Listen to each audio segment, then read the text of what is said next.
Politically Netanyahu अपने मुल्क में इतना कमज़ोर हो चुका है कि उसका जो सर्वाइवल है वो सिवाय इसके कि जंग जारी रहे और किसी बात में नहीं है। दूसरी जानब अगर हम ईरान की बात करें तो ईरान का नुकसान इतना हो गया है कि अब वो कहते हैं कि आखिरी खून के कतरे तक जंग जारी रहेगी। फाइनेंसिस का इशू था, वो भी उनका कहीं ना कहीं से हल हो गया और उसमें जो अहम किरदार अदा किया है वो सऊदी अरब ने अदा किया है। वेपन्स लेने के लिए रशिया के साथ वो जुड़ गए हैं, चाइना उनके साथ खड़ा है, पाकिस्तान ने उनकी मॉरल सपोर्ट का ऐलान कर दिया। तो नाज़रीन, ऐसी सूरत हाल में वो एक ज़ख्मी, टूटा हुआ, कमज़ोर ईरान जो कि एक्सपेक्ट किया जा रहा था दुनिया से, वो तो अब आपको कहीं नहीं मिल रहा।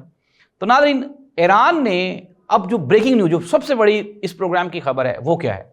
ईरान ने एक प्लान बनाया है जिसमें अब ये कहा जा रहा है अमेरिका को कि एज सून एज पॉसिबल आप ये जो मशरिक़ वुस्ता के आपके फ़ौजी अड्डे हैं यहाँ से आप निकलें।